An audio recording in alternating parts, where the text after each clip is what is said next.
Claro que há muito tempo os santistas não teve um final de semana tão espetacular como está sendo essa primeira semana de fevereiro de 2025. Depois da grande festa na sexta-feira da apresentação do craque Neymar, aí veio para completar a altura do craque uma grande apresentação do Santos no sábado contra o São Paulo. Olha, eu vendo aí nas redes sociais, aí tava vendo aí nas redes sociais, ninguém estava apostando na vitória do Santos. Quando eu digo isso aí, a imprensa grandona, os palpites era tudo a favor do São Paulo. Até eu tinha dúvida. Mas como se diz, para aqueles que é realista e enxerga o futebol da maneira que ele é jogado, para muitos santistas sabiam sim que a partida ia ser muito difícil, que o Santos tinha pouca chance de vencer o São Paulo na Vila Belmiro neste sábado.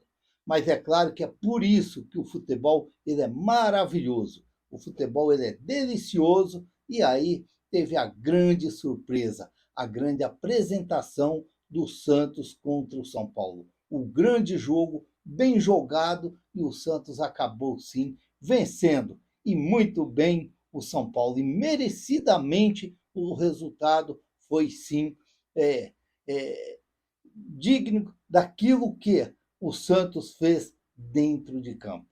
Uma partida muito boa, que é difícil você falar um jogador que se apresentou mal neste sábado dentro da Vila Belmiro. Portanto, foi um jogo onde deixa os torcedores do Santos esperançosos, e os torcedores do Santos agora imaginando que para frente pode vir coisas melhores, porque, como eu disse até no pós-jogo, agora está a expectativa da grande estreia de Neymar quarta-feira. Porque o Pedro Caixinha já adiantou, Neymar vai jogar. Resta saber se ele começa no banco de reserva ou se ele já entra jogando. Eu, se fosse para apostar, eu acredito que ele vai ficar no banco de reserva para entrar depois no segundo tempo e aí, quem sabe, um jogo já mais definido para o Santos e poder sim fazer a apresentação dele diante da nação santista ou diante do povo brasileiro. Desculpa.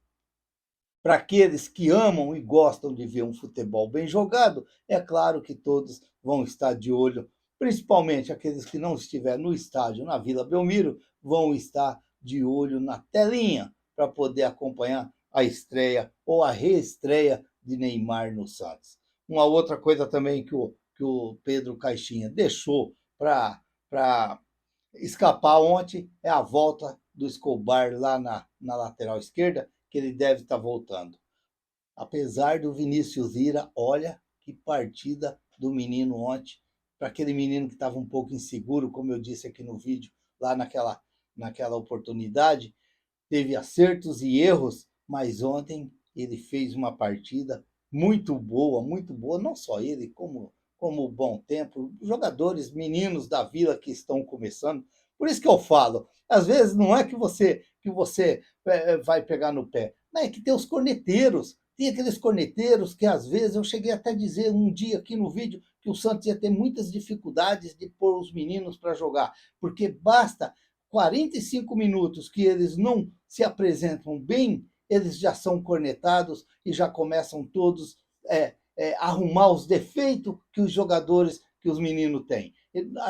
Aqui tem aquele problema, como eu sempre digo, que é mais fácil destruir do que construir, porque construir dá mais trabalho, você achar as qualidades. Agora, para você achar os defeitos, nossa, o pessoal acha para todo lado. Já estavam querendo derrubar o Pedro Caixinha com 4 jogos, 5 jogos. Já disse que o Caixinha tinha que sair do Santos. Já disse que o Caixinha tinha que sair do Santos. Para ser sincero, não era a favor quando lá no começo o Santos falou de trazer o Pedro Caixinha. Eu não era a favor, não. Eu cheguei a citar aqui a história do Fusquinha 74 com outro Fusquinha 74. Para mim, eu via assim o Pedro Caixinha, mais ou menos estilo o trabalho do Carille ali. Mas, só que depois que ele chegou no Santos, eu comecei a acreditar, porque mesmo o Santos não vencendo, mas ele estava procurando algo diferente no Santos, coisa que o Carille não fazia. Era sempre aquela mesmice. Era sempre La Quintana, era sempre o Wendel Silva, era sempre Serginho, era sempre os mesmos. Rodrigo Ferreira, era sempre os mesmos. E o Pedro Caixinha não, ele foi mudando, ele pôs os meninos para jogar, ele foi na base, foi começar a buscar, começar a pôr para jogar, e aí é onde que a gente tem que ter aquela consciência que as coisas, principalmente no futebol, não é do dia para a noite. Ela tem que ter um processo, e principalmente quando chama categorias de base. Porque às vezes muitos pensam, porque eu sempre falo, tem que pôr os meninos para jogar, tem que pôr. Pensa que é você ir lá buscar e pôr para jogar todo mundo. Não é assim. É fazendo aquele processo, porque amanhã ou depois, um próprio Gabriel Bom Tempo, ele vai ser um jogador experiente lá para o Nadson, quando ele chegar no Santos grandão. Talvez o Gabriel Bom Tempo já vai ser um jogador experiente, um Miguelito já vai ser um jogador experiente para abraçar esses meninos que estão vindo lá de baixo. O próprio Cauã, para que eles já vão ser jogadores experientes. Então, esse é o processo que tem que ser feito. E é o que o Pedro Caixinha já está procurando implantar no Santos, buscando os meninos, pondo para jogar. E eu acredito que, quando ele falou o novo ciclo, era um novo ciclo que ia começar. Mas, infelizmente, aí o Santos teve aquela apresentação muito fraca contra o São Bernardo, e aí deixou os torcedores ainda mais desconfiados. Mas, mesmo assim, eu não critiquei, eu cheguei aqui no canal aqui, eu falei do jogo, falei aquilo que aconteceu, mas nada de criticar, porque eu vinha, assim, na minha percepção, assim, eu vendo que o Pedro Caixinha estava procurando, sim, achar o time ideal do Santos para ele poder começar a dar continuidade ao trabalho. Tomara que isso daí aconteceu agora contra o São Paulo. Contra o São Paulo. Porque até então, você só ouvia falar que o Santos está contratando o jogador do Racing, o Santos está contratando o Arthur, o Santos está contratando o Paredes, o Santos está contratando o Concreto, está contratando o Muro, e está contratando todo mundo. Por quê? Porque o time não está ganhando. O time não está ganhando e você não está achando que aquilo lá, que aqueles jogadores que estão ali, não é a altura daquilo que pode ser o Santos. Precisa mais de reforço? Claro, eu acredito que o Santos vai dar mais ainda uma ajustada. Mas aí tem que ser com calma, porque senão você pode perder jogadores aí que pode ser muito bem aproveitado pelo Santos, principalmente os garotos, porque o Santos não está vencendo. E aí começa toda aquela cornetagem em cima, vamos cornetar, vamos. E aí fica ruim, fica ruim. Mas agora, com essa vitória, principalmente em cima do clássico, em cima de um clássico, com o São Paulo, com 2 gols de Guilherme, porque é muito bom fazer gols em jogos grandes, em jogos que você pode ir lá e falar assim: eu fiz 2 gols contra o São Paulo. O Gabriel Bom Tempo, marquei um gol contra o São Paulo, o gol da virada. Quer dizer, isso daí engrandece muito o jogador, engrandece muito o jogador.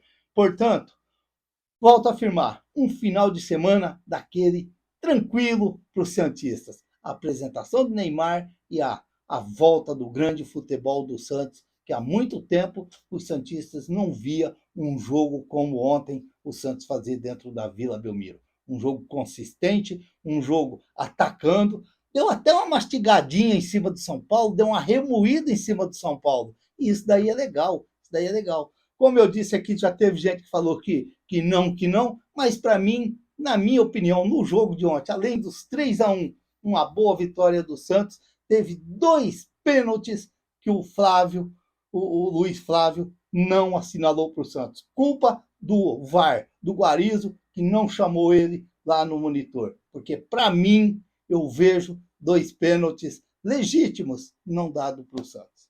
Mas valeu a vitória do Santos e agora a grande expectativa é para o jogo de quarta-feira, para a volta de Neymar, para estrear no Santos e aí sim fazer a alegria do futebol brasileiro e fazer a alegria dos torcedores do Santos. Que maravilha, que beleza! Se inscreva no canal, deixa seu like, faça seus comentários, ative o sininho para receber as notificações. Eu sou o Raul Schott, ficam todos com Deus. Até o próximo vídeo, se Deus quiser.